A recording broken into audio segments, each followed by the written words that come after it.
Gracias, ingeniero Sejudo. Hola, Javier. Buenas noches. Muy bien. Bueno, pues vamos a empezar. Hola, Denise. Hola, Luis.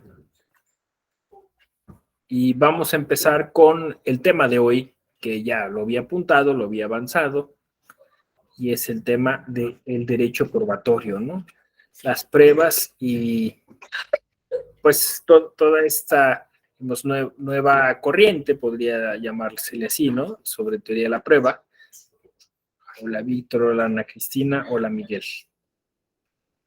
Bueno, pues ya habíamos comentado que de alguna forma estamos como en una encrucijada, ¿no? O sea, es decir, estamos tratando de recomponer el camino porque muchas cosas no salieron del todo bien como pensábamos.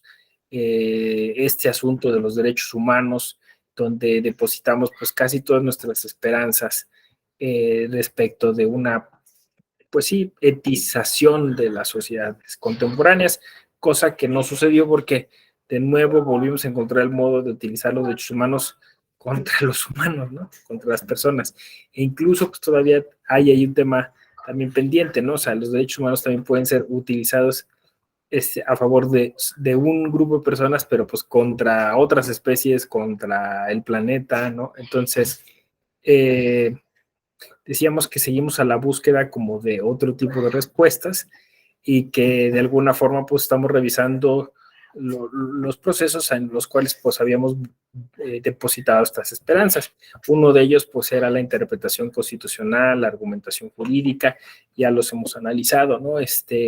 En donde también pues hemos detectado tremendas falencias respecto al tema de la ética, ¿no?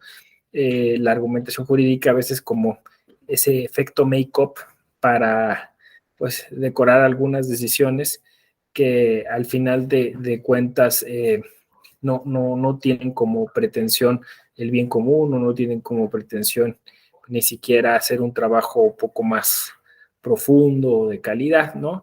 La interpretación constitucional y de igual modo, ¿no? O sea, como un gran tema, pero como un tema al final de cuentas deficiente, cojo, ¿no? En cuanto a que no hay un verdadero compromiso social, una responsabilidad social.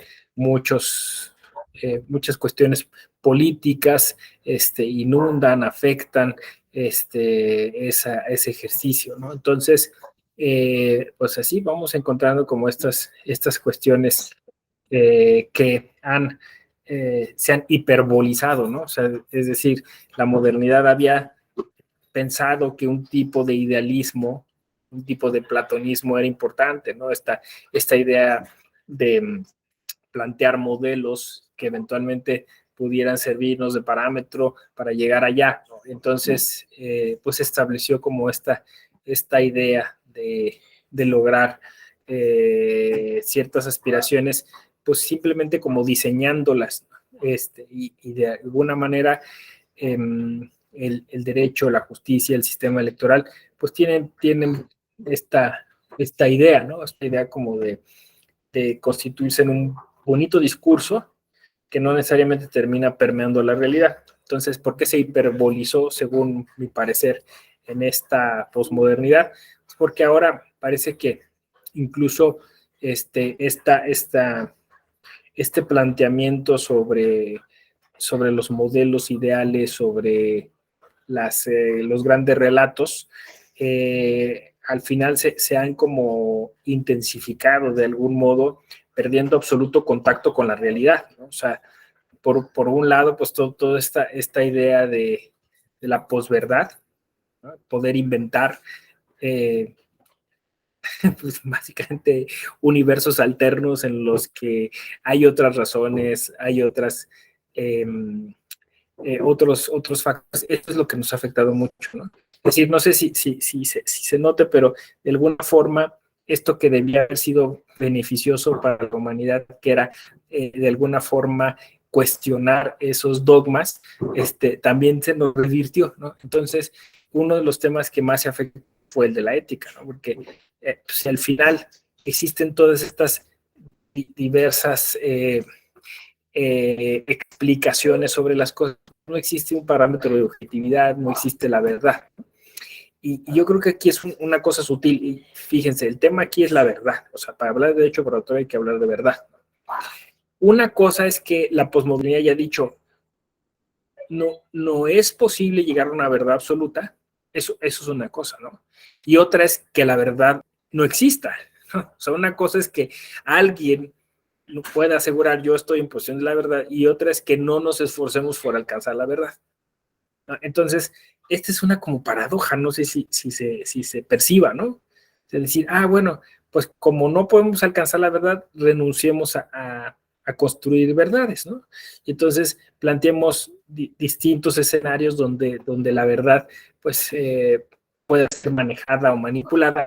¿Qué es lo que sucede otra vez, el neoliberalismo controlando estos factores? Pues que cada quien tenga su verdad, ¿no? O sea, y de hecho es una expresión muy coloquial, ¿no? Cada quien con su verdad.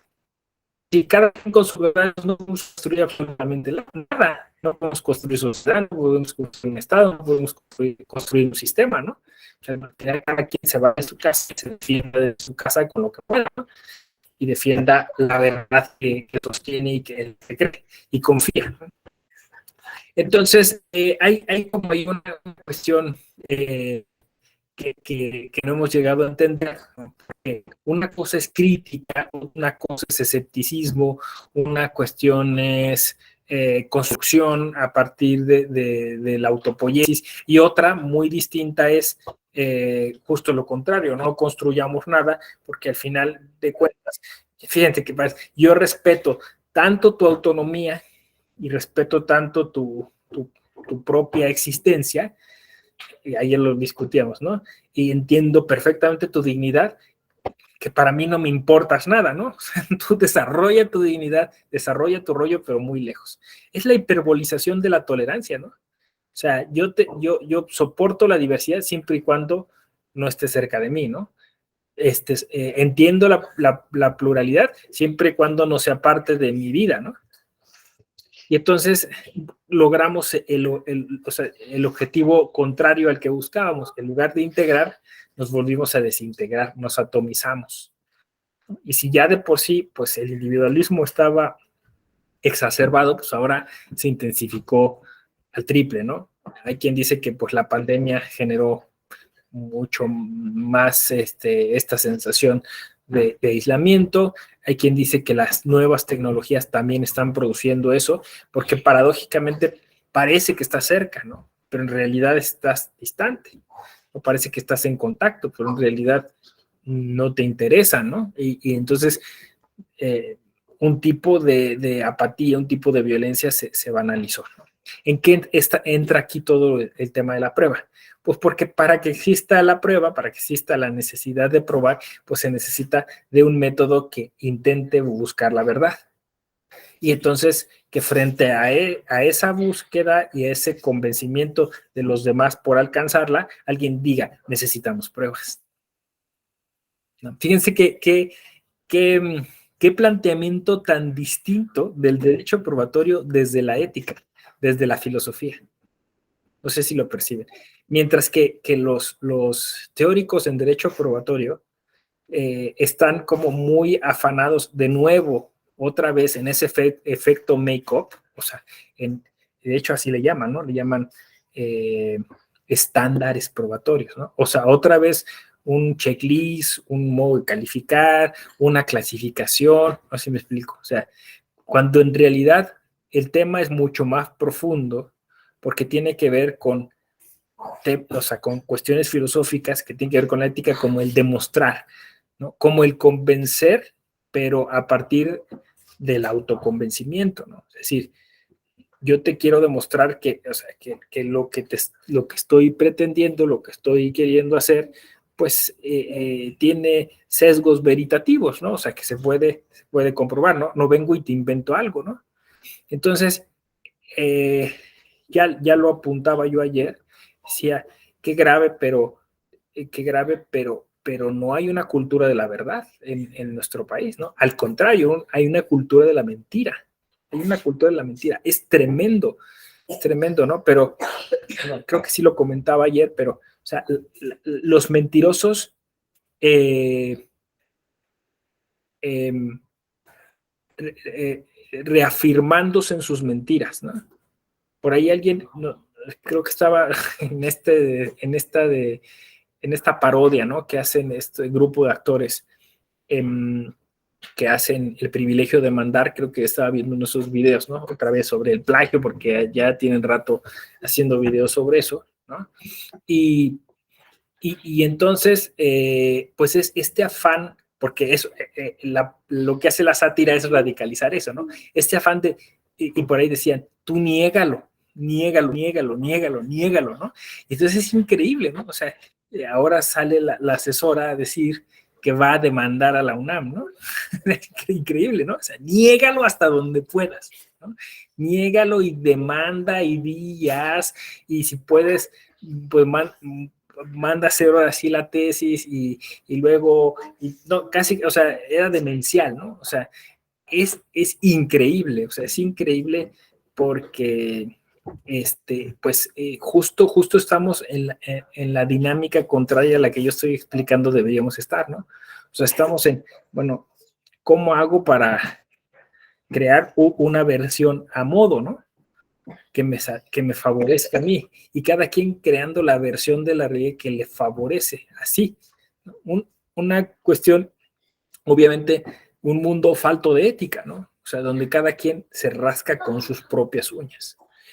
Y para eso crea la versión que más le favorece. Ahora, eso trasládenlo al derecho. Es así, ¿no? Sí, bueno, yo tengo que, lo que le hemos hecho la peor propedéutica posible, ¿sí? A la, de hecho, pues, están los chistes de abogados, ¿no? O sea, ¿cuál es el chiste más recurrente de un abogado? Ese es asociarlo con la mentira, ¿no? De hecho, hay una película, The Liar, Liar, ¿no?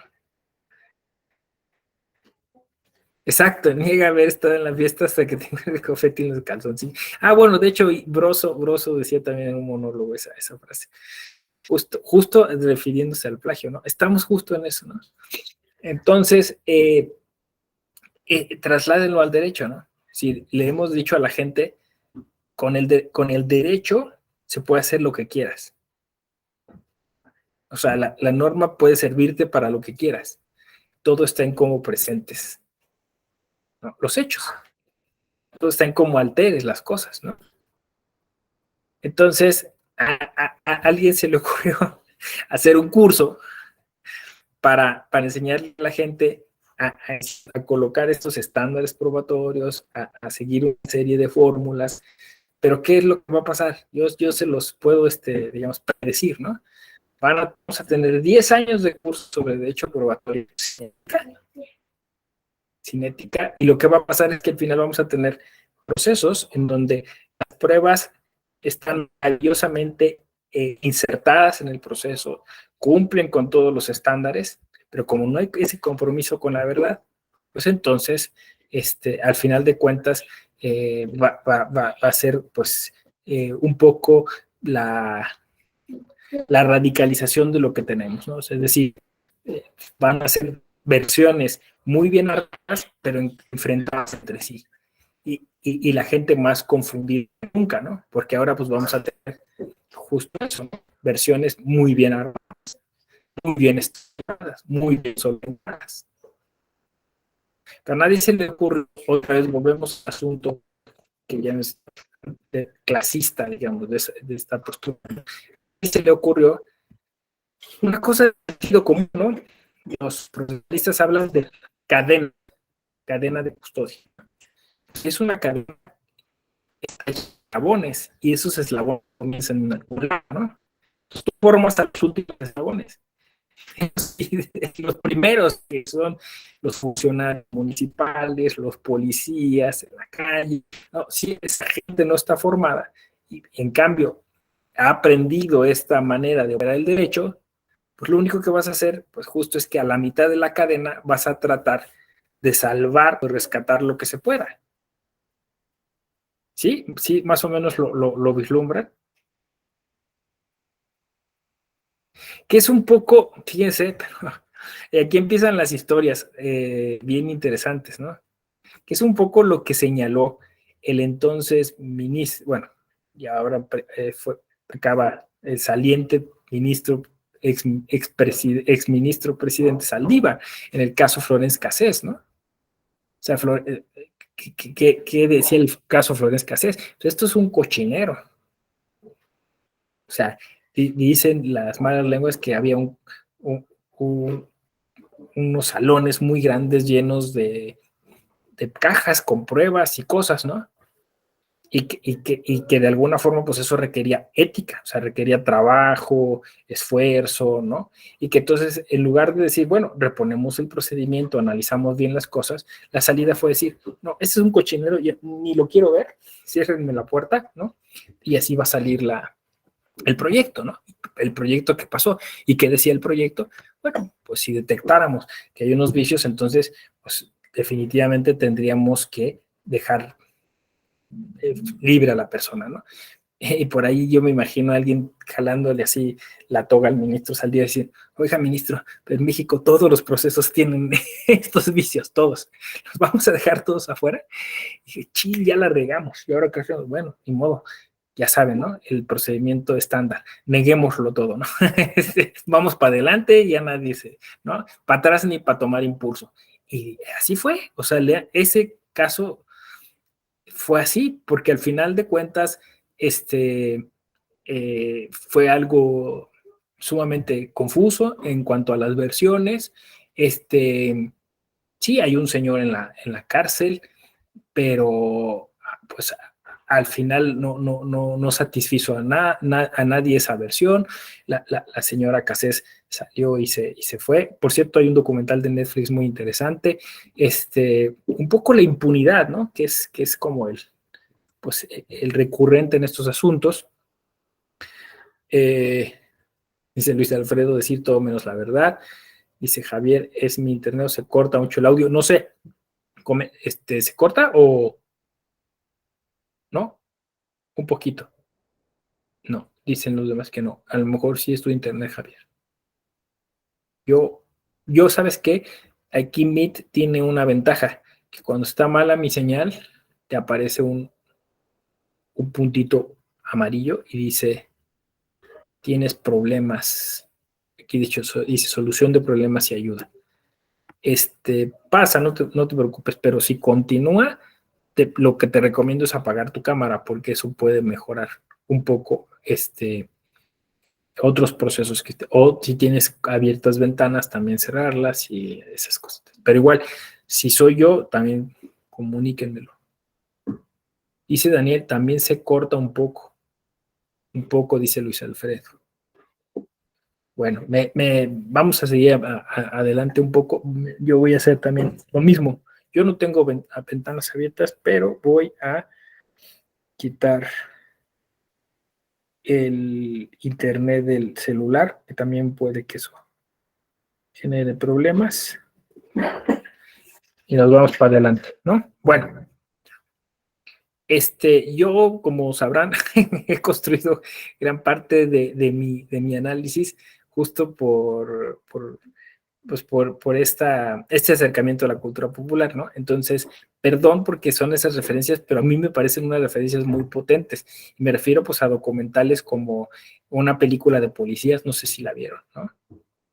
Se la recomiendo y les recomiendo el documental Historia de dos secuestros.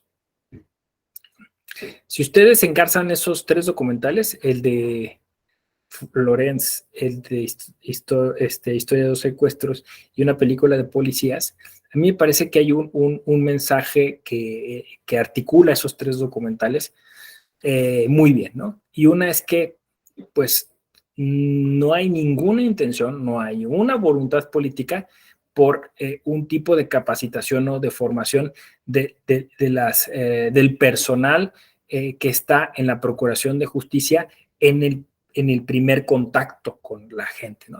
O sea, yo lo que entiendo, y también me tocó, fíjate, Ana Cristina, en el doctorado la vez pasada, con compañeros que tenían como algún tipo de investigación relativa a los municipios, ahora hoy otro compañero que tiene eso, ¿no? De que hay hay como un descuido absoluto y total en esos sectores, ¿no? Y entonces, como se tiene que cumplir con un montón de objetivos que el propio Estado se impone o que a nivel internacional, por los tratados internacionales se le imponen, ¿no? Entonces, lo que hacen es cumplir a posteriori con esos requisitos. Entonces es lo que le estoy diciendo, o sea, es un hecho, o sea, está pasando, o sea, está pasando, ¿no? O sea, que todo eso se hace muy mal, o se hace a un nivel, pues por lo que entiendo es por un nivel de pauperización de esas profesiones, o sea, cada vez o sea, ese personal, esa policía municipal, esa policía auxiliar, ¿no? Ese personal que está ahí no tiene no tiene los recursos para combatir al crimen, ¿no? Por eso la idea era supuestamente que la Guardia Nacional viniera a suplir esas deficiencias, ¿no? Pero, bueno, pues pasó otra vez un poco lo que, al no atender el tema de la ética, entonces hay una tremenda corrupción, ¿no? Entonces, básicamente por escala se van cobrando cuotas.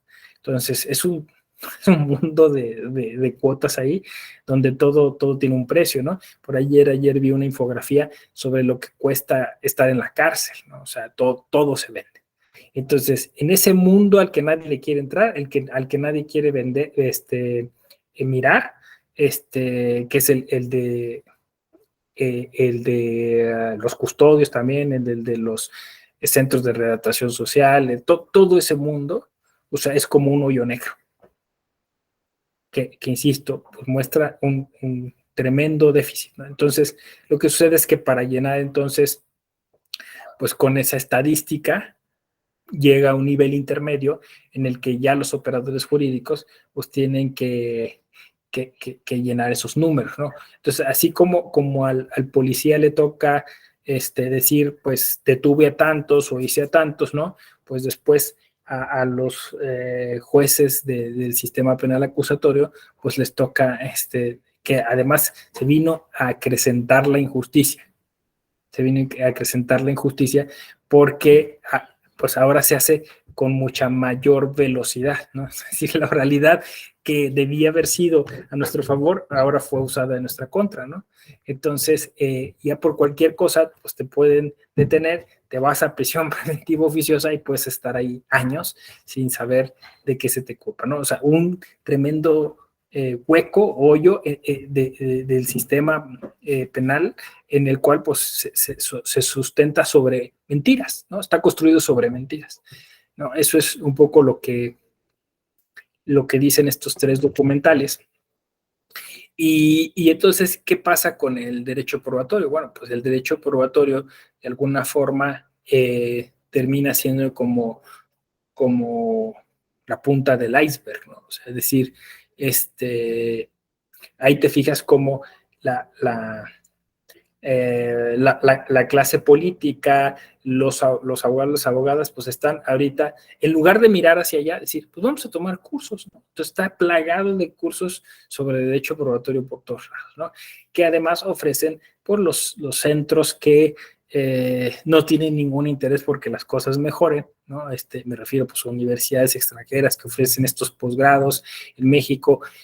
Eh, en los últimos 2 años, 3 o 4 poderes judiciales han traído a toda la planilla de Girona, por ejemplo, ¿no? Creo que vi que hubo un encuentro en Cancún, ¿no? Allá, eso ya tiene muy mala pinta, ¿no?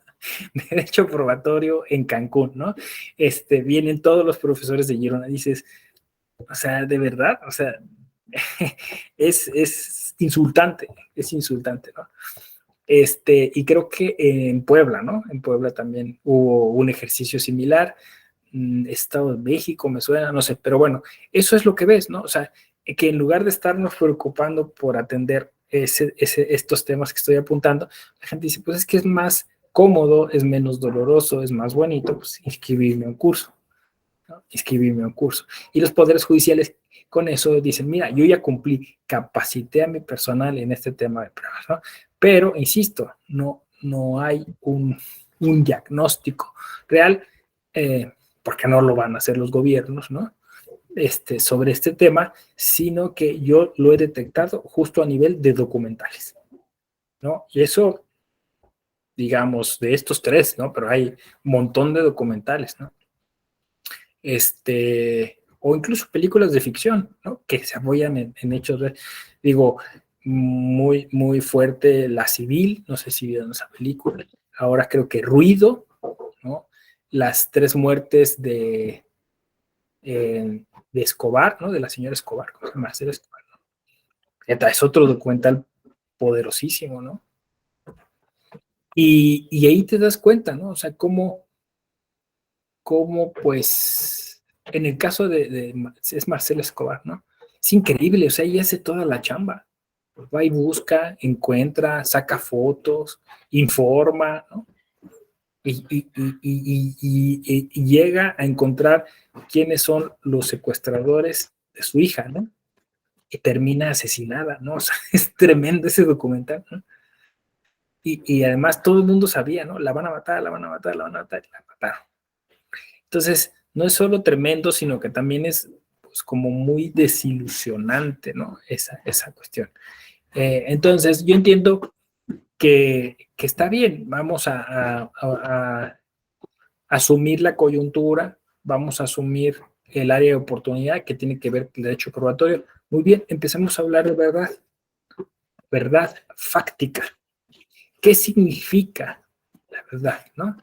Entonces, pues vamos a enfrentarnos a un tema que tiene que ver con la realidad social, ¿no? Verdad tiene que ver con realidad social, no tiene que ver con, sí tiene que ver, ¿no? Con narrativas, ¿no? Sí, claro, cómo se explica la verdad, pero en principio tiene que ver con una capacidad de observar la realidad social, con una capacidad de acercamiento, de sensibilización, ¿no? Sí, y entonces, insisto, no sé si se perciba, o sea, como que nuestro mecanismo en el derecho moderno, en el derecho contemporáneo, es como una especie de fuga, de evasión, ¿no? Es como, voy a hacer una metáfora, ¿no? Es como cuando te sientes muy, muy triste o deprimido y dices, voy a ver una serie o una película, ¿no? ¿Por qué? Porque dejas de pensar en tus problemas. Y no está mal, ¿no? Pero, o sea, uno está consciente de que cuando hace ese efecto o sea, del desdoblamiento, o sea, que ves una película y te enganchas con un personaje y realmente terminas por olvidarte de tus problemas, uno no es menso ni tonto y no piensa, esta es mi vida, ¿no? Sabe que uno está, pues eso, jugando, imaginarse en los zapatos de alguien más, ¿no? Termina la película y pues puede que te dure un rato, mucho tiempo, lo que sea, pero en algún momento tienes que volver a atender tus problemas, ¿no? En algún momento, incluso la película a lo mejor te puede ayudar a analizarlos de mejor modo, ¿no? Pero no terminas diciendo, hay ejercicios muy bonitos sobre esto que estoy diciendo, hay uno yo sé que ahora no es muy querido, pero Woody Allen tiene una película muy bonita que se llama La Rosa Púrpura del Cairo, y que es una señora pues que no le va bien en la vida y ella va a ver películas para evadirse y en algún momento el actor de la película salta de la pantalla y entonces ella empieza pues eso, a meterse en la narración de la película, ¿no? Pero bueno, entonces estaba yo haciendo esta metáfora para decir que eso ha pasado en el derecho. Así como diciendo, mira, si tomo un curso de argumentación, si tomo un curso sobre derecho probatorio, o sea, termino por ver que qué bonito habla Jordi Ferrer, ¿no? Está padrísimo cómo habla de los estándares, qué bonito cuando cita las sentencias del Tribunal Constitucional alemán o de la Corte Constitucional italiana, ¿no? Está padrísimo, ¿no? Pero uno no puede ser menso y decir, bueno, ya, ahora me olvido de la realidad social, ¿no? Si me explico. ¿Sí? Sí se alcanza a verla. Eso está pasando. Eso está pasando. Entonces, yo sé que es duro, es muy difícil, pero este es un tema de ética. O sea, lo primero que hace la ética es como ponerte en contexto, ponerte en contacto con eso, ¿no? O sea, con la realidad. Es decir, bueno, ¿qué quieres? ¿Quieres cambiar las cosas o quieres seguir dorando la píldora? te enfrenta, te confronta. Retrospección o introspección, ¿no? Lo que uno decida, ¿no? Voy para atrás y veo que esto es un problema de años, porque le llamamos a leccionar a los testigos. En realidad es enseñarle a los testigos a decir mentiras, ¿no? Y así, ¿no? O sea, necesitas un documento, pues se puede armar, se puede hacer, ¿no? El que sea, en México se puede hacer casi cualquier documento, ¿no? O sea, se puede llegar incluso a pagar por un registro. ¿Y qué pasa? ¿Quién puede hacer eso? ¿Quién tiene el poder? ¿Quién tiene el dinero? Entonces vuelve a verse desfase, ¿no? La gente que no puede, entonces sufre la justicia. Porque la gente que sí puede y abusa de ese poder, entonces usa la justicia. Y el único modo de romper esta inercia es que la gente que está ahí se dé cuenta de ello y diga, no más, ¿no? Rompo con estos esquemas, me comprometo con la verdad, no altero las pruebas. Porque lo que vamos a tener son pruebas, insisto, muy bien tasadas, pero absolutamente alteradas. ¿Cómo ven? A ver, cuéntenme un poco, ahora que se cumplieron 40 minutos de reunión. Adelante, Ana Cristina. Gracias. Sí, cuando hace muchos años yo escuchaba, por ejemplo, que había despachos o abogados, pues que no perdían un solo caso, ¿no? Y entonces a mí, cuando yo estudiaba, decía, bueno, pues yo quisiera ser como esos abogados, porque ¿cómo que no perder un solo caso? Pero ya luego empecé a ver series coreanas de este tipo de abogados, pues de empresas, ¿no? Y me di cuenta que en realidad muchos abogados no pierden casos porque tienen una habilidad increíble, pues para fabricar dictámenes, para comprar fiscales. Y yo desde esa vez me quedé muy claro que creo que se deben de ganar aquellos juicios pues que son justos, ¿no? Pero muchas veces no es así. Y creo que aquí precisamente la ética es la que nos debe de indicar qué asuntos sí llevar, qué asuntos no llevar. Y además, si los llevamos, pues sobre todo actuar de forma correcta, ¿no? Que creo que esa es la parte más importante porque creo que todos tenemos la posibilidad de hacer trampa en un juicio, de muchas formas, pero creo que al fin de cuentas, pues nosotros vamos a ir haciendo como una carrera en la vida donde vamos de alguna forma a coadyuvar para que la justicia o la sociedad viva bien o viva mejor. Entonces, creo que a veces también cuando damos clase, los chicos luego dicen, no, pues, ¿cómo le hacemos para hacer tranza? O es que nos han dicho que se puede hacer así. Yo les he dicho siempre, es que en la vida vas a tener la posibilidad de elegir lo fácil y lo correcto. Y entonces, bueno, que esto lo dijo Dumbledore ahí en las películas de Harry Potter, ¿no? Pero creo que la parte más importante no es como lo fácil, sino lo correcto, porque lo fácil luego se nos puede revertir y lo correcto, por más vueltas que le demos, siempre va a ser lo correcto. Entonces creo que es una cuestión de que sea un estilo de vida sobre todo, ¿no? Exacto, un estilo de vida.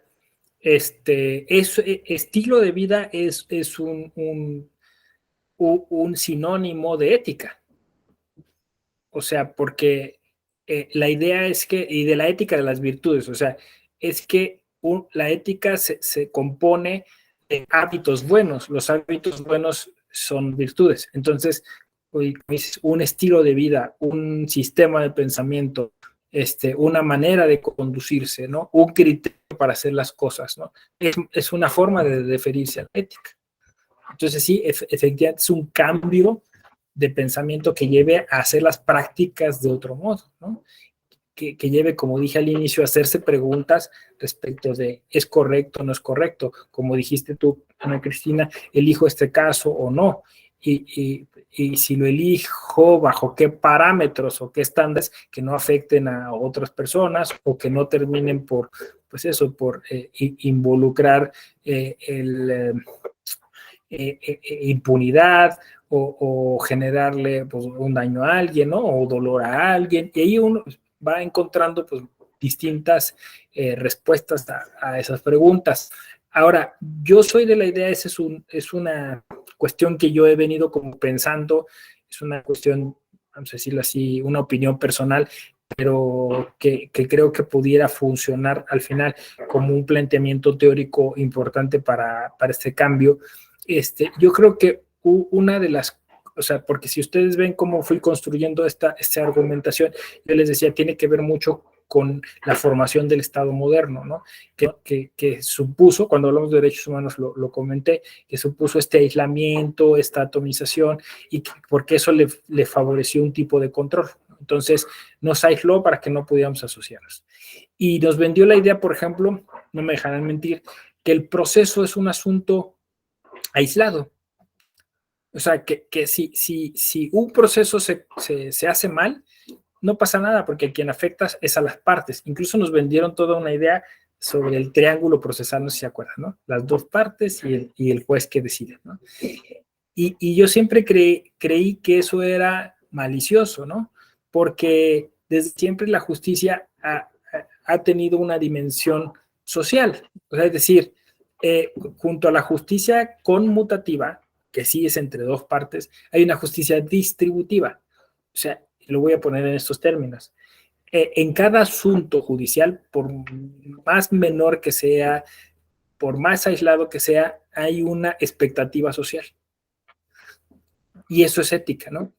Y yo se lo oí a algún filósofo del derecho, decía, no hay un país en el mundo que no quiera jueces independientes, objetivos, imparciales, ¿no? Entonces, no hay un país en el mundo que quiera que sus procesos se lleven mal. Yo creo que todas las sociedades aspiramos a que cada uno de los procesos se desarrolle con apego pues a las reglas, que se desarrolle de acuerdo al debido proceso, que se respete a las personas. Todos queremos eso. Entonces, ¿por qué decimos, no, pues ese juicio salió mal, ¿no? O ese juez es corrupto, o allí en ese poder judicial las cosas se hacen con nepotismo, o allá se compran favores, ¿no? O sea, ¿por qué toleramos eso? Porque entonces eso quiere decir que todo está así, no sé si me explico. Entonces, si hubiera una exigencia en cada uno de los procesos, la cosa cambiaría. Entonces, si las personas involucradas en los procesos estuvieran conscientes de esta expectativa social, quizá lo harían de otro modo. Entonces, hay que pensar el proceso como un asunto colectivo, colaborativo. Y ahí cambian las cosas, fíjense, ¿no? Y se le dijera o sea, se valorara más a las personas, a los servicios públicos que están en la primera línea, ¿no? Se les valorara más, digo, obviamente, pues, mejorándoles el sueldo, sus condiciones laborales, todo eso. Dijera, tú eres parte importantísima, porque aquí inicia algo en el que tenemos un interés toda la colectividad. Todos colaboramos en la construcción de verdad. Todos, en menor o mayor medida, cada quien desde donde le toca colaborar. O sea, si esa cultura de la verdad inunda los procesos, entonces los procesos terminarían teniendo pues esta necesidad de hacerse de cara al colectivo, a la sociedad, ¿no? O sea, habría un interés público en cada proceso. Eso es lo que quiero, ¿no? Porque si es como los temas de lo que llaman justicia vicaria o el tema de la alienación parental, ¿no? O sea, ¿por qué nos preocupa? Pues porque se dio en un proceso, se dio en 2, se dio en 3, se dio en 4, se dio en 100 procesos, ¿no? Y después se volvió un hábito, se volvió un vicio, ¿no? Algunos padres de familia utilizaban a sus hijos contra su pareja en algunos juicios familiares, ¿no? Entonces alguien dijo, pues hay que nombrarlo. Es porque hubo una cultura en la que quizá un abogado increpó y dijo, sí, dígale que le va a hacer esto a su hijo, o que no sé qué, o tal, ¿no? O háblele mal de su pareja a su hijo, y entonces empezó a generar ese tipo de violencia, ¿no? Cuando ya entonces ponemos los focos rojos es cuando entonces empezamos a tratar como eso. Pero ¿cuántos problemas de ese estilo no hay, no? en nuestra justicia, porque parece que el fin justifica los medios. El chiste, lo dijiste tú muy bien, Ana Cristina, el chiste es ganar, ganar, ganar. ¿A costa de qué? A costa del propio sistema de justicia. Te estás cargando el sistema de justicia. ¿Y sabes qué? Esto no es sustentable. Un día el sistema se va a venir contra ti. Y un día te va a tocar estar del otro lado. Está hasta el plot de una película, ¿no? Un abogado que increpa a sus clientes a utilizar la alienación parental o la violencia vicaria, y un día a él lo demanda, ¿no? Su esposa, o viceversa, ¿no? A ella lo demanda su esposa. Y entonces se detona toda una trama. O sea, solo ahí es cuando dimensiona, o sea, porque además, en estas series, ¿no? Siempre donde los abogados hacen esas cosas, esto no es personal, siempre es personal. Claro que es personal, porque lo estás haciendo tú, ¿no? O sea, es que son puros negocios, ¿no? Esa es la frase, ¿no? ¿No? Porque, o sea, tú estás reflejando una ética que tienes o que no tienes. Y ahí entonces la propia presión social tendría que chispar literalmente esto, ¿no? Porque ahora, pues, no, debía haber la colegiación, no sé qué, tal, no sé. No, o sea, el tema es ese, ¿no? Yo no contrato a un abogado pero a ver, es como, ¿no? La gente dice, no odiamos a los abogados que son así, así, pero caen en un problema. Yo quiero el abogado más perro, el que sepa mentir, el que sepa comprar, el que sepa chantajear, ¿no? Entonces somos, no somos, ¿no?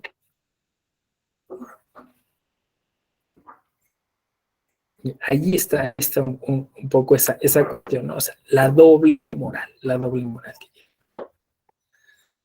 ¿Qué más me cuentan? Alguien más. Qué mal que no hubo Erika Yasmin, ella es experta en derecho probatorio. Me gusta escucharla. ¿Qué más me platican? Así como en otras clases. ¿Una experiencia, algún sentir?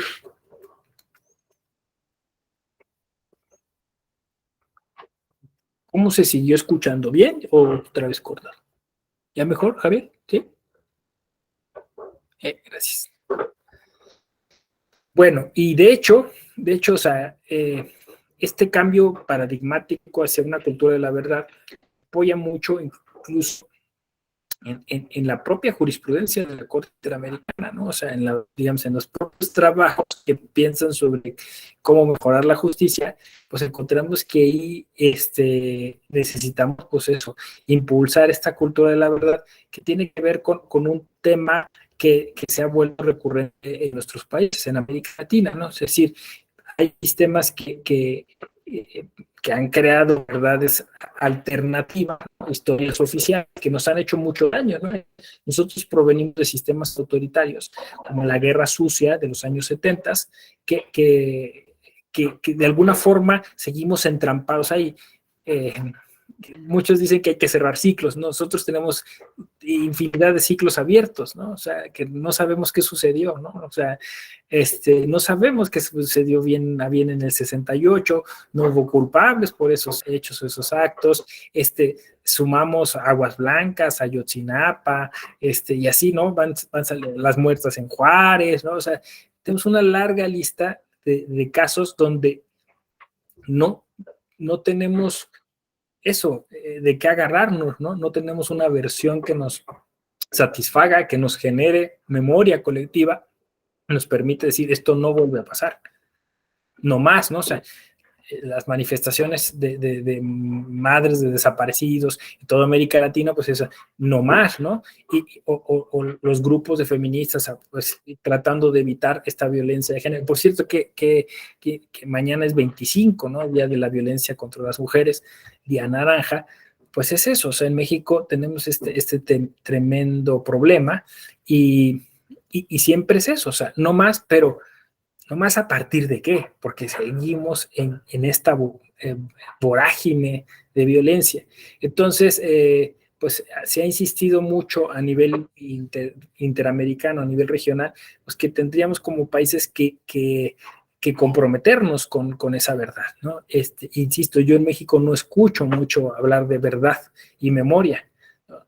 Como pues no sé, puede ser en Perú, en Chile, en Colombia, ¿no? En todos estos países hay como una insistencia y nosotros no es un tema muy recurrente, ¿no? Mejor, insisto, estamos inscribiéndonos en cursos de derecho probatorios, pero no estamos discutiendo qué implica la verdad dentro del derecho, qué implica la verdad dentro de una democracia, qué implica la verdad dentro de nuestros procesos, ¿no? Y cómo cómo debía ser ese compromiso, ¿no? Imagínense, mejor le apostamos a temas como cultura de la legalidad, cuando son temas que son infinitamente inferiores a la verdad, no se me explico, o sea, la legalidad dice, bueno, sí, cumpliste con la ley, o sea, pues, así de fácil, la ministra Yasmín Esquivel cumplió con la legalidad, ¿no? Cumplió legalmente, o sea, de entregar una tesis, de hacer los trámites, pero cumplió con la verdad, ¿no? Sí se ve la diferencia, o sea, una cultura de la legalidad nos coloca como en un plano inferior. Acuérdense, ¿no? La ética siempre implica pensar en lo más, no en lo menos, ¿no? La ley pues siempre es mínimos y la ética pone los máximos. Entonces, eh, esta confección de la verdad como una narrativa nacional que se compone obviamente por todo un compromiso institucional por preservarla, por protegerla cuando se llega a ella y por tener las pruebas, o sea, por tener las pruebas. Fíjense, siempre digo que a nosotros somos el resultado, esta generación democráticamente hablando, es el resultado de un proceso inconcluso en 2006. O sea, en términos electorales, 2006 termina siendo una especie de hoyo negro, ¿no? De ciclo no cerrado. Porque aunque se dice, no, hubo una sentencia y terminó todo, no, o sea, lo que estamos viviendo hoy es resultado de no haber tenido la valentía, el coraje, lo que sea, para hacer cuentas con 2006. Y fue un tema probatorio. O sea, tengo en la cabeza, no sé usted, todas esas urnas que traían para allá, que llevaban para acá, otras que quemaban, otras que alteraban, no sé qué. Al final, bueno, pues sí, es que así, ¿no? El criterio de la determinancia. Sí hubo alteraciones, pero no fueron determinantes. A cualquier persona, o sea, tú dices eso y bueno, pero ¿y qué vas a hacer a futuro, no? O sea, no fueron determinantes ahora, y bueno, creo lo que sea, pero hay una cultura de alteración. Y fíjense, por eso digo, eso es el resultado de eso, ¿no? Porque hoy la alteración es un elemento que ya incluso se quiere institucionalizar. O sea, de alguna manera, el estilo de afloje de la reforma electoral está ahí, ¿no? O sea, yo denuncié la alteración, pero yo quiero ser el que altera. Y quiero que haya menos candados para poder alterar, ¿no? Es terrible. O sea, es terrible que la discusión de una de las reformas más importantes como la electoral esté cifrada en eso, en la posibilidad de institucionalizar un tipo de engaño. Lo estaba viendo con un caso ahí medio aislado, paralelo, ¿no? Que tiene que ver con la ética. No sé si vieron el asunto de los 3 futbolistas, le llamaron. Fue de hoy. No, salieron, creo que fue Memo Ochoa, Layún y otro, no me acuerdo. Braulio. Braulio Luna. Pero ya salió también otro profesor de unos empresarios que también están haciendo pues esa suerte de proselitismo. Exacto, o sea, y ahí volvemos al tema, ¿no? Es decir, porque es decir, no, a mí nadie me dijo, a mí nadie me pagó, lo estoy haciendo de motu propio, ¿no? Se me ocurrió, usé mi red social, ¿no? Entonces volvemos a lo mismo, ¿no? Entonces, yo creo que se puede discutir bien y en serio si ya somos una sociedad madura como para entender y distinguir que, pues, que hay personas que van a hacer proselitismo y que no necesariamente, o sea, que nos mantenemos al final en un tipo como de campaña permanente y que siempre pues va a haber gente que apoya unos a otros, o volvemos al tema de la equidad de la contienda, ¿no? O sea, volvemos a decir, pues hay tiempos y hay procesos y hay formas para todo, ¿no? Allí estamos entrampados, pero lo que me parece grave es que lo que estoy discutiendo es, no, pues ahora que yo puedo entonces de alguna forma utilizar un tipo como pues eso, de postura engañosa, ¿no? Para llegar a un sector del electorado que al final me puede beneficiar. Porque volvemos al tema, ¿no? Es ganar por ganar. No sé qué opinan de esto. Es un tema interesante, ¿no? Yo siempre he criticado el derecho electoral eso, ¿no? O sea, que el derecho electoral de alguna manera permita espacios de engaño, permita espacios pues sí, de alguna forma de cuestiones tramposas, ¿no? Y siempre me responden, es que no se puede hacer nada, así está planteada la ley, ¿no? O sea, por ejemplo, el litigio que le llaman temerario. O sea, no puedes hacer esto, o sea, no vas a obtener nada, no, pero pues hay que litigarlo porque así podemos negociar, hay que litigarlo porque así podemos alargarlo, hay que litigarlo, ¿no? Pero, o sea, y siempre la respuesta es, debieran de ponerle sanciones a estos partidos y a estas personas porque hacen eso. No, es ética. ¿Por qué lo haces? Son recursos públicos. ¿Sí me explico? Exacto, exacto. Entonces, pues es eso, un compromiso con la justicia, con la verdad. Eso es lo que considero que debería de primar. Bueno, pues esto lo vamos a ver. Todo este año va a ser así. Y pues a nosotros nos toca insistir un poco en esta postura, ¿no?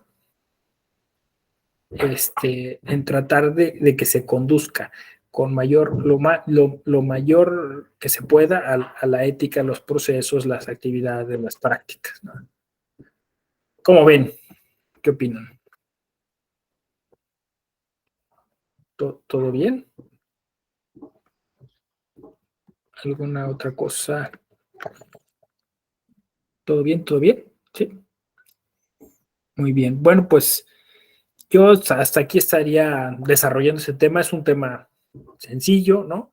La idea era poderlo articular a los que ya habíamos comentado sobre argumentación, interpretación, sobre la Constitución y ofrecerles también este otro acercamiento a partir del derecho probatorio, ¿no?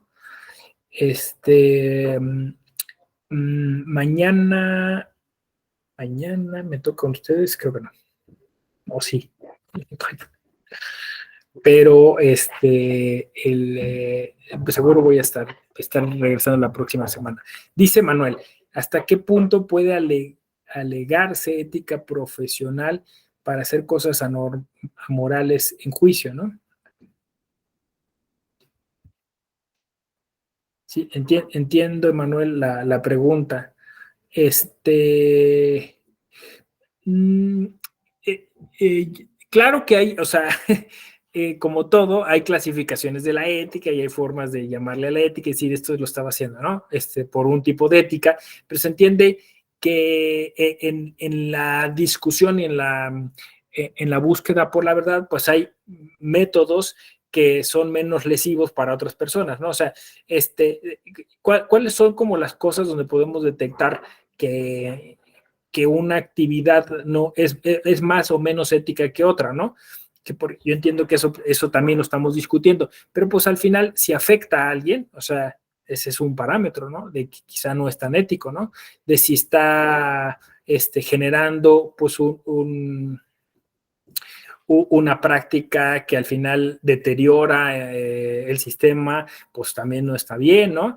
Algo que estamos de alguna forma pervirtiendo para un interés particular, pues también no está bien, ¿no? Entonces, muchas veces se puede engañar o se puede hacer pasar algo que no es ético por ético, ¿no? Pienso en el tema de la lealtad institucional, ¿no? Mucha gente dentro del Estado dice, es que yo estoy haciendo lo que mi jefe me dice, ¿no? Y yo estoy siendo leal. Ojo, la lealtad no es con tu jefe, ni incluso con la institución. La lealtad es con la sociedad mexicana, ¿no? Y eso pues está incluso tratado a nivel judicial y discutido en la famosa sentencia de los guardianes del muro, ¿no? O sea, dos personajes que custodiaban el muro de Berlín y le disparan a mansalva a unas personas y entonces se argumenta que ellos estaban cumpliendo con una orden, ¿no? Entonces, que de alguna forma pues es un tipo de virtud o de ética, ¿no? La ética profesional, no. O sea, la ética es siempre puesta en términos del mayor beneficio posible a la mayor cantidad de personas posibles, ¿no? Entonces, es que yo beneficié a mi despacho o yo beneficié a mis clientes, ¿no? Pues eso no es una ética, no sé si me explico, ¿no? Y no se podría justificar, ¿no? Porque está dañando a alguna persona. Y eso es a lo que Ana Cristina un poco se refería, ¿no? O sea, decir, pues es que hay despachos que dicen, no, es que nosotros aquí apoyamos el derecho a la defensa y no importa que este cuate pues sea de lo peor y tal, no sé qué, lo vamos a defender. Lo defiendes, sale y mata, asesina, vuelve a hacer lo mismo, no sé qué, ¿no? Entonces, el tema, ¿no? ¿Fue el responsable el abogado? No, porque él defendió, o sea, él hizo lo que tenía que hacer. Alguien lo tiene que defender. Pues sí, en términos legales, sí, pero en términos de ética, ahí la pregunta. ¿Estás dispuesto a defender a alguien aún sabiendo que sí cometió eso, ¿no? Y que a lo mejor por un formulismo, por una cosa, lo vas a dejar fuera? Sí, Manuel, adelante. Gracias, buenas noches. Pues muchas veces tratando de buscar las lagunas o aprovechando las lagunas legales, ¿no? O incluso interpretaciones ahí medias raras de las normas, ¿no? Por parte de los abogados. En este caso, por ejemplo, de los futbolistas, pues ya incluso hay un antecedente, ¿no? Con el Partido Verde y los influencers, ¿no? Que al final sí terminó en una sanción de millones de pesos para el partido y también para algunos de estas personas, para algunas de estas personas. Yo creo que hay, pero por ejemplo hay otro caso muy interesante, las revistas, ¿no? Las portadas estas de las revistas que aparecen siempre en los espectaculares, en redes sociales, donde pues nuestros actores políticos se aprovechan de esta laguna legal y dicen, no, pues sabes, ocupan estos espectaculares para promover su imagen y dicen, no, pero yo no lo estoy pagando. A mí me hizo una entrevista la revista y pues ellos son los que están haciendo esa difusión. Hace unos días yo platicaba con unas personas y hablábamos de ese tema y justo yo les decía, pues no sé quién vaya a ganar en la elección de gobernador del Estado de México.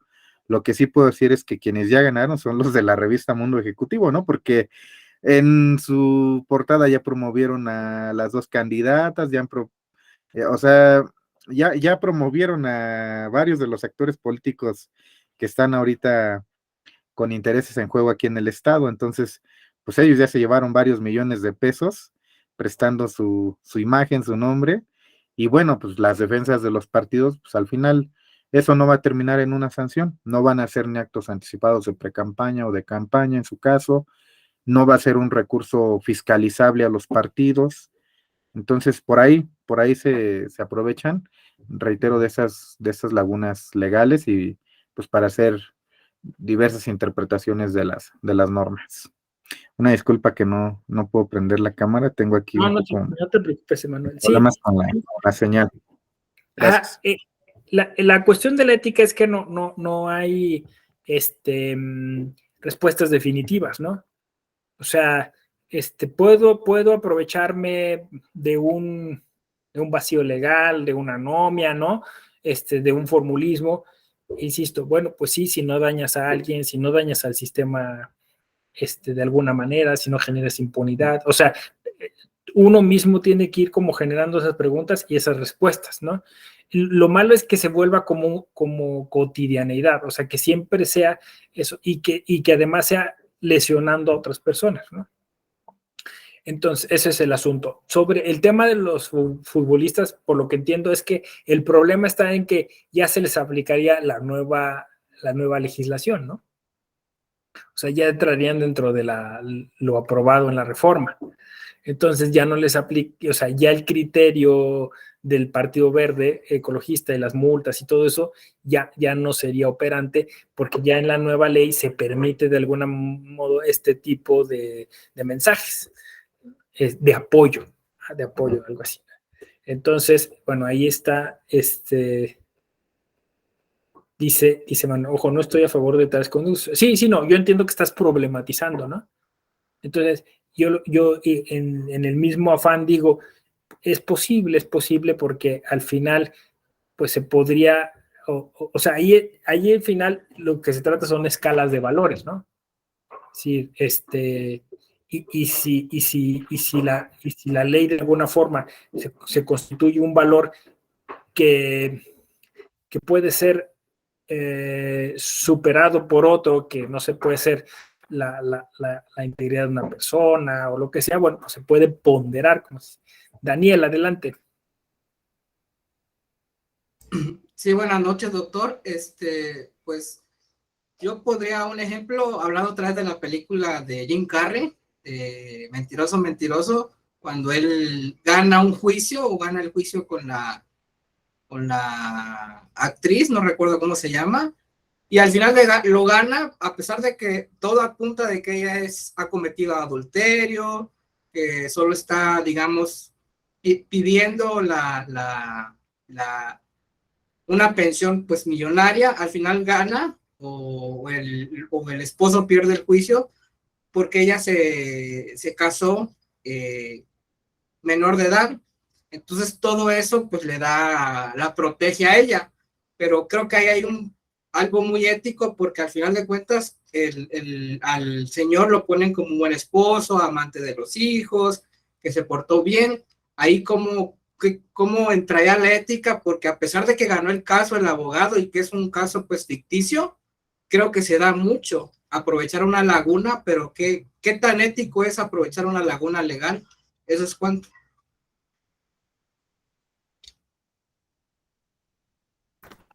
Sí, es un poquito en el mismo tenor, digamos. Las leyes son hechas, aquí va el secreto, ¿no? Que lo que dice la filosofía del derecho. Las leyes son hechas bajo la presunción máxima de justicia. Las leyes están hechas bajo la presunción máxima de justicia. O sea, es decir, en términos generales, las leyes se hacen pues y se aprueban porque se espera que con ello funcionen mejor las cosas, se alcance justicia. Ojo, que también depende del sistema, ¿no? Hay reglas y leyes que están hechas justo para perjudicar o ir contra algunas personas. Se ponen muchos candados para que eso no suceda, por ejemplo, pues que no sean retroactivas, que sean generales, que sean abstractas. O sea, hay una serie de reglas que en la modernidad se han creado para evitar, digamos, este tipo de problemas. Pero entendemos que cuando hablamos de ética, hablamos de utilizar las leyes para favorecer o beneficiar a las personas, ¿no? Eso es lo que entendemos. Sí, y es lo que justo estábamos comentando. Si eventualmente un vacío, una anomia, ¿no? O sea, nuestra generación dejó de ser legalista, ¿no?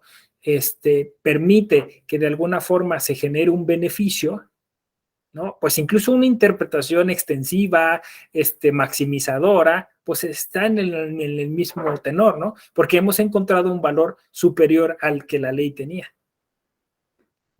¿Sí? Más o menos. Entonces, si no se está perjudicando a alguien, pues puede ser operativo ese tipo de interpretación, ¿no? Miren, está el tema, por ejemplo, de la prisión preventiva oficiosa, ¿no? De la famosa sentencia de la Sala Superior del Tribunal Electoral del Poder Judicial de la Federación. Pues son dos indígenas que presentan un recurso, un JDC, la sala resuelve, pero para el tiempo en el que resuelve ya no era operativo, ya la elección había pasado, ¿no? Entonces hubo una gran crítica que decía, bueno, pues ¿para qué lo hizo la sala? Porque ya no iba a ser operativo para esas personas, ¿no? Se estaba incumpliendo con muchas de las cuestiones a nivel procesal y de formalidades que se den. Pero, ¿qué es lo que dice la sala? Yo lo hice a futuro, lo hice en mi carácter de juez constitucional, tratando de que en las siguientes elecciones, como fue el caso, pues ya hubiera la posibilidad de que personas votaran. Yo consideré que por la ley había una interpretación donde pues estas personas están bajo el principio de inocencia y pues si ya de por sí están ahí con la incertidumbre de saber si son culpables o no, pero al menos que voten, ¿no? Entonces, ese es un caso, ¿no? O sea, digamos, alguien podría considerar hay una disquisición ética en ese asunto, ¿no? Sí, porque pues, la sala pudo quedarse cruzada de brazos. Ahora, ahí hay una cosa bien interesante. Dice, bueno, ¿y qué tanto quien asumió esa postura maximizadora lo hizo por notoriedad? Entonces ya no es tan ético, ¿no? Porque entonces no estaba buscando favorecer a personas, sino estaba buscando, pues eso, la fama o lo que sea. Pero volvemos a un tema ético, ¿no? Pues al final, pues, si sí lo hizo así, a lo mejor, pues de todas maneras es menor, vamos a decirlo así, el daño que el beneficio que se obtuvo, ¿no? Si me explico, ¿no? Porque bueno, ¿a quién pudo dañar con ganar notoriedad? Y así, ¿no? Todo eso, todo se puede discutir de alguna forma, ¿no? Porque podemos, y queremos jueces, esta es una discusión, hay mucha tinta que ha corrido sobre, queremos jueces que sean activistas, queremos protagonismo judicial, o querríamos jueces un poco más humildes, que no estén buscando estas causas para tener notoriedad. Es una pregunta ética. Y en ninguno de esos casos hay una respuesta definitiva. ¿Sí? Más o menos se percibe. Está interesante, ¿no? O sea, la verdad es que la ética es muy bonita porque genera estas discusiones, estos debates. Muy bien. ¿Alguna otra pregunta? Amanda, adelante. Pero a ver, profesor, ¿qué tan ético es saber que hay una norma inconstitucional? ¿No? Y lo hemos declarado en un amparo, 2 amparos, y seguir hablando de la relatividad de las sentencias, por ejemplo, en el ámbito fiscal. Si ya sabemos que es inconstitucional, ¿por qué seguir aplicando una relatividad de las sentencias? ¿Qué tan ético es eso, no? Sí, ya lo sé.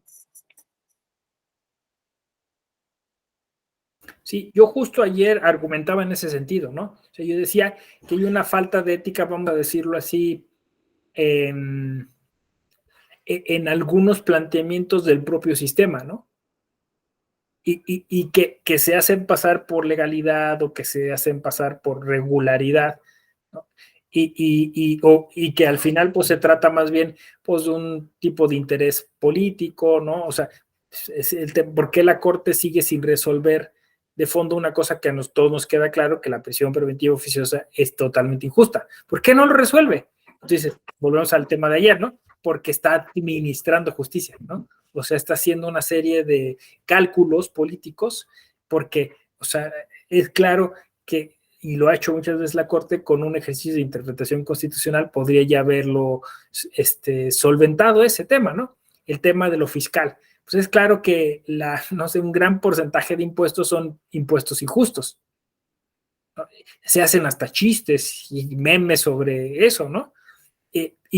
ahí hay un cálculo malévolo, porque el Estado espera recaudar a partir de la injusticia y la inconstitucionalidad, porque no todos se van a amparar o van a impugnar, ¿no?, esos impuestos. Entonces, esa recaudación inconstitucional e injusta es con la que funciona todo el sistema. Y sí, es así, ¿no? Es tremendo, ¿verdad? Sí, porque cuando uno se mete en la ética dices, bueno, pues, o vamos en serio o no vamos a jugar, ¿no? Y cuando se pone en serio, se empiezan a encontrar preguntas pues sumamente interesantes, ¿no?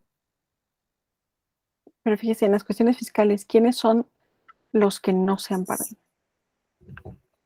¿Qué población sería la que no tiene un conocimiento muy a detalle de un elemento o un juicio tan técnico como el amparo, o que no tiene recursos, ¿verdad? Entonces es más que perverso, ¿no? Exacto, porque entonces se ensañan con los que menos tienen, ¿no? Exacto. Efectivamente. Efectivamente, pues sí. Pues es que por eso es que mucho se ha mencionado que seguimos de todas maneras dentro de una postura neoliberal, ¿no? O sea, los gobiernos pueden llamarse de cualquier forma, ponerse cualquier color, pero al final es todo una maquinaria, un sistema que es neoliberal, ¿no? Porque al final se hace rico, incluso el Estado se hace rico a partir de los pobres. Sí, es terrible. En sentido estricto, esas contribuciones tendrían que estar bien definidas para sectores estratégicos, ¿no? O cuestiones de bienestar de la población, pero pues se van a obras que no sabemos qué tan importantes sean para el bienestar de las personas. Como por ejemplo, o sea, exacto, ¿no? ¿Por qué ante una crisis económica, no hay una pandemia, va a seguir siendo tan relevante una obra como el Tren Maya? O sea, no, a mí no me queda claro aún, ¿no? Sí, es que, exacto, o sea, es que el tema es ese, ¿no? O sea, es que al final, ya es como decía Ben Parker, ¿no? A Spider-Man, ¿no? O sea, entre más poder, pues más responsabilidad. Entre más poder, más compromiso, ¿no? Y entre más poder, la posibilidad de dañar a más personas al usarlo irresponsablemente, pues es mayor.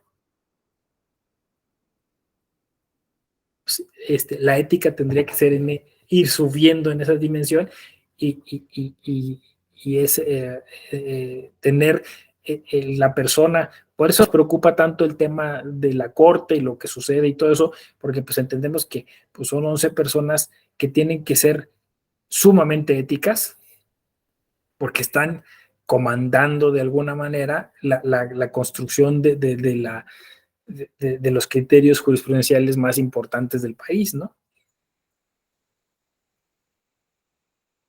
Por eso nos duele tanto cuando vemos luego, pues, esta como, pues, imposibilidad de que se comporten de acuerdo a ciertas expectativas éticas que la sociedad tiene sobre esas personas, ¿no? En general de los políticos, ¿no? Y de las personas que están al frente de las instituciones. Como la Así titular, es. la titular de la CNH defendiendo causas indefendibles, ¿no? Sí. Sí, y por eso es una falta de ética, ¿no? Exacto, exacto. Pues sí, bueno, pues seguiremos, insisto, tratando estos temas que a veces, pues, yo lo dije hace rato, ¿no? Desilusionan un poco, pero también el hecho de que estemos aquí esta noche, pues debería también reconfortarnos un poco, porque al menos, pues, estamos haciendo el ejercicio, al menos estamos tratando de poner un granito de arena, ¿no? No sabemos después esto de qué efecto va a tener, ¿no? Insisto, al menos tenemos un diplomado con estos temas, al menos tenemos un grupo que está pensando sobre estos temas, un grupo, yo digo siempre, selecto, ¿no? Porque ustedes son profesionistas que al final pues tienen la posibilidad de hacer algún tipo de influencia en donde están, y pues yo siempre ahí coloco mis esperanzas, ¿no? No sé, después como este mensaje, esta formación, este conocimiento pueda después detonar en algún proceso que termine por hacer algún cambio, ¿no? Pues muchísimas gracias por su conexión. Les veo en otra sesión más de este diplomado. Cuídense mucho y feliz tarde-noche. Gracias. Noche ya. 8:20. Nos vemos. Gracias, ingeniero. Gracias, doctor. Buenas noches.